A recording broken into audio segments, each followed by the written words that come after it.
Ting D12 na makina. Tingnan nyo guys, dalawang turbo dito sa gilid. May isa dito. Yan. Dito dalawa. Original niya dalawa. Pero kinonvert natin ng ano, dalawa natin apat. Dito natin nilagay. Kumpleto naman ang gamit. Yan po na. Tayo na ano niya. Tayo na convert. Para ang andar ng makina. Magaan lang niyang i-drive ang operasyon. Malaki ang dinidiligan niya, pati doon sa likod. Yan. Yan ang mga tubo niya yan. Bago din yung ano natin, Johnson.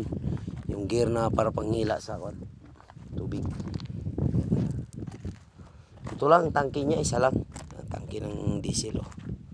Silipin yung tangke ng diesel. Meron din tayong dampak ng tubig. Yung tubig na yan, para pang ano yan. Dito ilalagay ang pundo na tubig. Dati yan. Dati dito. Samahan nyo kami. Kaya punta tayo dito. So kasama tayo guys. Pag dito na tayo ng makina. Sila na lang magpatuloy. Lininisa na to. Nilagyan ng isda dito. Tilapia. Yun ang pundo ng tubig niya. Para pag magkawala-wala ng tubig dito magkuha. Para pero dapat palakihan pa na ito gawing apat to. Ganito para dikit-dikit pa. Para pag kailangan ng tubig, lahat nandyan, padiligan niya. Kaya niyang padiligan. Pero pag ito lang, hindi niya kayang padiligan doon. Lahat. Kulang yan. Tingnan nyo guys, parang basakan, no? Dami nga mga ibon dyan na tiklik, tinatawag na tiklik.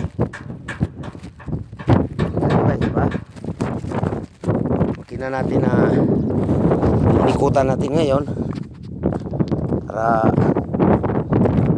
balitan ng pumper. Tapos na po. Itong tangke na to, puti kulay. Ito nilalagay ang ating chemicals. Chemicals na para pang abono. Ipalo dito sa makina, punta doon, itapon doon, isama sa irrigation pang padilig.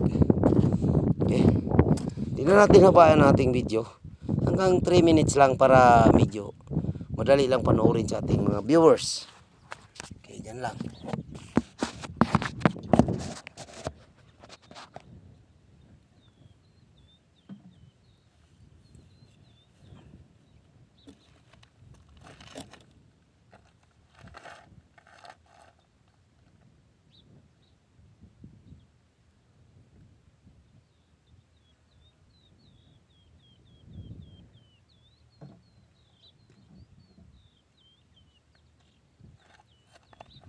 Tayong tawag. Sige, babay na tayo guys, no? Okay.